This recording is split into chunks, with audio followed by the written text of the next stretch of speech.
Assalamu alaikum students. Today we are going to discuss Assalamu alaikum students. Today we are going to discuss the third topic of chapter number 10, that is Introduction to Modern Techniques in Geography of class 8th. The third technique that we use to study the earth is global positioning system, that is on page number 80. Starting with the very first, the satellites in this modern age are not used only for remote sensing, but we can also find the correct location of any place on the surface of Earth with the help of satellite system.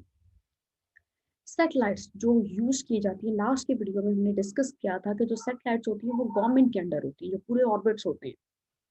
अब जो satellites हैं, जो new era में modern technology के time पे जो satellites use की जाती हैं, वो ना सिर्फ रिमोट सेंसिंग का काम करती हैं, बल्कि एग्जैक्ट लोकेशन, करेक्ट लोकेशन उस डेस्टिनेशन जो आपको कहा जाता है पूरे मैप पे, वो तक सैटेलाइट के थ्रू जो क्लियर डिपिक्टेड पिक्चर होती है वो भी सामने आ जाती है।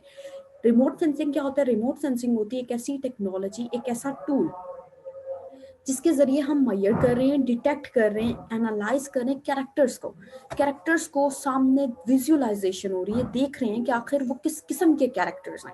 यानी कि अगर तो वो पहाड़ हैं तो हमारे सामने क्लियर पिक्चर आ जाएगी कि ये पहाड़ है, वॉल्केनो है तो वॉल्केनो, सी है तो सी की लोकेशन आ जाएगी।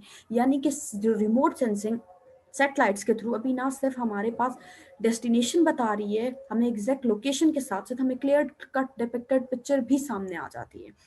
The system is called global positioning system. इस सिस्टम को ग्लोबल पोजिशनिंग सिस्टम कहा जाता है, जिसमें पूरी की पूरी एक क्लियर कट व्यू, जिसमें पूरी पिक्चर आ जाती है, जैसे मैंने पहले डिस्कस किया। The system is comprised of 24 satellites. सिर्फ एक सैटेलाइट की बात नहीं हो रही। ग्लोबल पोजीशनिंग सिस्टम, जब सिस्टम की बात की जाती है तो वो सिर्फ एक ऑर्गन से मिलकर नहीं बना होता, वो डिफरेंट चीज़ों से सेटअप से मिलकर एक सिस्टम ऑर्गेनाइज होता है। और ग्लोबल पोजीशनिंग सिस्टम में टोटल 24 सैटेलाइट्स हैं जो वर्कड आउट कर रही होती हैं। These satellites transmit radio waves to Earth at the speed of light 3 lakh kilometre पर सेकेंड। जो ये सैटेलाइट्स हैं, ये रेडियो वेव्स को ट्रांसफर करती हैं जमीन पे। जैसे लाइट की स्पीड है कि 3 लाख किलोमीटर पर सेकंड की स्पीड से, पर सेकंड में 3 लाख की स्पीड से जो है लाइट जो है वो मूव करती है, उसी तरीके से जो सैटेलाइट की वेव्स हैं, जो रिकॉर्डेड वेव्स हैं, वो भी जमीन तक, वो फिजिकल कैरेक्टर तक जो है वो इतने टाइम पीरियड में पहुंचती है। यानी कि एक बहुत शार्प टाइम पीरियड, इसमें बहुत जल्दी से आपके पास एक क्लियरली जो व्यूड है, जो पिक्चर है वो डिपिक्ट हो जाती है। The time consumed by these waves to reach GPS on Earth, we can calculate the satellite's position in space and distance between satellite and receiver on Earth. जो time consume करती हैं ये waves, यानी कि satellite से जो जमीन, जो भी हमारी फिजिकल फीचर्स हैं, ठीक है, जमीन पे कोई भी फिजिकल फीचर, वो पहाड़ है, वोल्केनो है, समंदर है, दरिया है, डेजर्ट है, स्टीपी पाथ है, कुछ भी है, ठीक है, वो कोई भी फिजिकल कैरेक्टर जब हम उसको की तरफ सेटेलाइट से वेव्स कंज्यूम्ड हुई, और वो कितना टाइम पीरियड टेक करी, यानी कि सेटेलाइट से वेव्स जमीन तक पहुंची और जमीन से वापस उन्होंने डाटा गैदर किया और वापस वो सेटेलाइट तक पहुंची, तो इसमें जितना भी टाइम पीरियड कंज्यूम्ड हो रहा है, इसमें सेटेलाइट की पोजीशन स्पेस में क्या है, और सेटेलाइट और रिसीवर का डिस्टेंस मेजर्ड हो जाता है।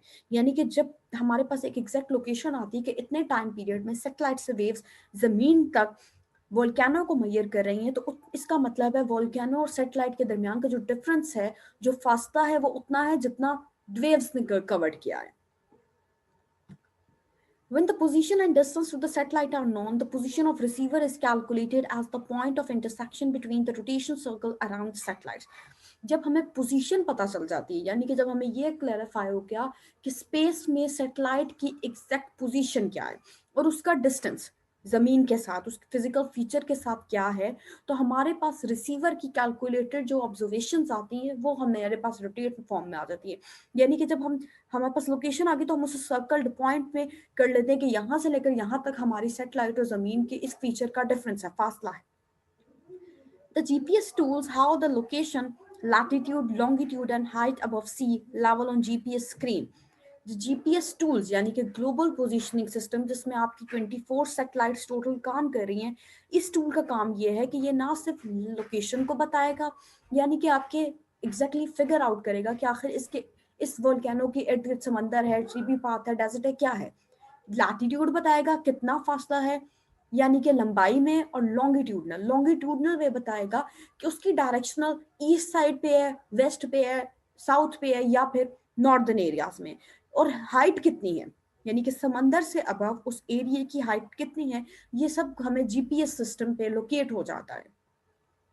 Global positioning system is being used on a large scale in every developed and developing country, especially for navigation purpose inland. जो ग्लोबल पोजीशनिंग सिस्टम होता है जिसमें आपकी 24 सैटेलाइट्स काम कर रही हैं, वो पूरा का पूरा इतना डेवलप्ड होता है कि वो हमारे पास डेवलपिंग रीजन्स में काम कर रहा होता है। और डेवलपिंग रीजन्स में काम करने के साथ आपको नेविगेशन पॉइंट्स बताता है कि आखिर जब हम लैंड में मूव करें तो हमारी कौन कौन सी रुकावटें आएंगी, या फिर हम एयर प्लेन्स की एयर फ्लाइट्स के थ्रू जा रहे हैं तो हमारे पास कब मौसम की सिचुएशन सिनेरियो ऐसा कब क्रिएट होता है कि हमारे पास उस टाइम पे फ्लाइट को टेक ऑफ करना मुश्किल हो जाता है। जो या मैरीटाइम समंदर की हदूद में रहते हुए हमारे पास समंदरी तूफान साइक्लोन के आने के चांसेस कितने बढ़ जाते हैं, ये सब चीजें हमारे पास ग्लोबल पोजीशनिंग सिस्टम के बाद फिगर्ड आउट हो जाती है। क्लियरली कट हमारे पास एक क्लियरली डिपिक्टेड पिक्चर आ जाती है। मैंने पहले बात की कि हमें सिर्फ और सिर्फ लोकेशन का अंदाजा नहीं होता, इससे हमें यह भी पता चल जाता है कि हमारे पास अगर हम जमीनी सफर कर रहे हैं, बाय रोड जा रहे हैं, तो हमारे पास कहाँ कहाँ कौन कौन से पॉइंट्स आएंगे और हम कहाँ कहाँ रुक सकते हैं। ठीक है, उसमें आपके फूड पॉइंट्स भी आ सकते हैं, उसके आपके इसके अलावा सैरो तफरी के पॉइंट्स भी आ सकते हैं, वट एवर इट इज। अगर एयर फ्लाइट्स हम तो सिचुएशन सिनेरियो क्या है फ्लाइट्स का, का हवा का प्रेशर क्या है, कि वो किस रफ्तार में जो है वो प्लेन जो है वो मूव कर सकता है। या मैरीटाइम ट्रांसपोर्टेशन समंदरी हदूद में रहते हुए हमारे पास कब तक हम इसको मूव कर सकते हैं, यानी कि अगर हम ट्रेडिंग के लिए इसको पर्पस की एग्जांपल ली जाए तो हम कब तक इसको ट्रेड कर सकते हैं।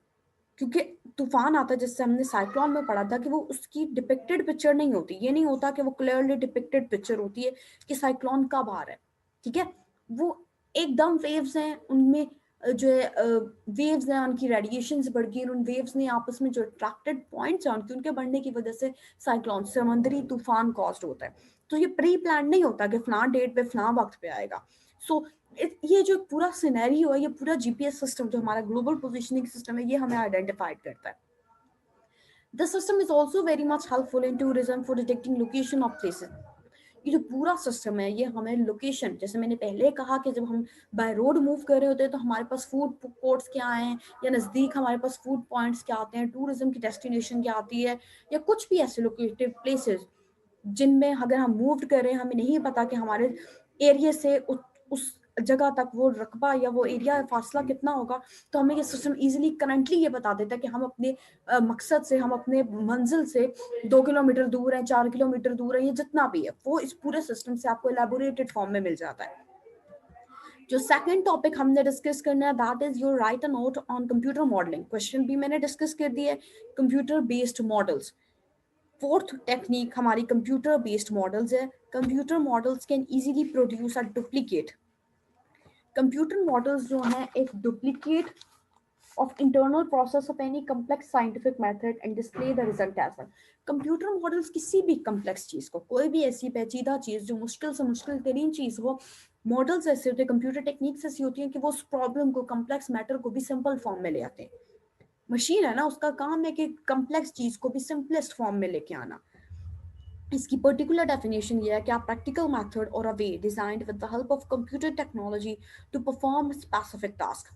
एक ऐसा पर्टिकुलर मेथड, एक ऐसा वे, एक ऐसा तरीकेकार जिसकी मदद से, जिसके हेल्प में, जिसमें की में हम हेल्प लेंगे कंप्यूटर मॉडल्स की अपने स्पेसिफिक टास्क को परफॉर्म करने के लिए। कोई भी फंक्शन है, कोई भी लोकेशन है हमसे नहीं आइडेंटिफाइड हो रही, जमीन में हम कोई भी पॉइंट शेयर करना चाह रहे हैं या किसी भी पॉइंट के बारे में मालूमात हासिल करना चाह रहे हैं, तो जस्ट उसको कंप्यूटर बेस्ड मॉडल्स के थ्रू हमारे पास पूरी उसकी हिस्टोरिकल व्यूज, उसकी पूरी हिस्ट्री, उसके पूरे व्यूज आ जाते हैं।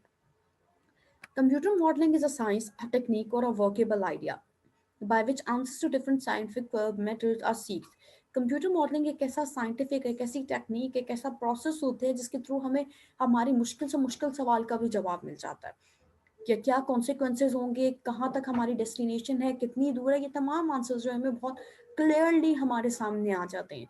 The answer to that will be found by computer modelling. इन तमाम चीज़ों के जवाब हमें कंप्यूटर मॉडलिंग के थ्रू मिलते हैं। The population of the world is increasing at a fast pace. As a result, the natural resources are depleting rapidly. In population के बढ़ने की वजह से जो हमारे रिसोर्सेज हैं, हमारे जो सहूलियात हैं वो दिन ब दिन कम होती जा रही हैं, और सबसे ज़्यादा हम उन्हें डिप्लीट आउट कर रहे हैं, हम उन्हें खुद तबाह करते जा रहे हैं। वो किसी भी तरीके से हो सकता है, हम पोल्यूशन इस टाइप की कॉस्ट कर रहे हैं, या पोल्यूशन ऐसी कॉस्ट हो रही है जिसकी वजह से जो है वो डिफरेंट चीज़ें जो है, आपका सिनेरियो एनवायरमेंटल पोल्यूशन आ जाती हैं, जिससे आपकी जो एनवायरनमेंट है वो तबाह हो रही है। डिफरेंट हैजर्ड्स हैं, वो ऑलरेडी हैजर्ड्स हम डिस्कस कर चुके हैं, इसकी मजीद इसकी डिटेल में नहीं जाएंगे। जो 2 टॉपिक्स हमने डिस्कस करने थे, फर्स्ट वन जो आपका था that is your global positioning system, and fourth जो टूल थी, टेक्निक थी, कंप्यूटर बेस्ड मॉडल्स थे। This is it, Allah Hafiz.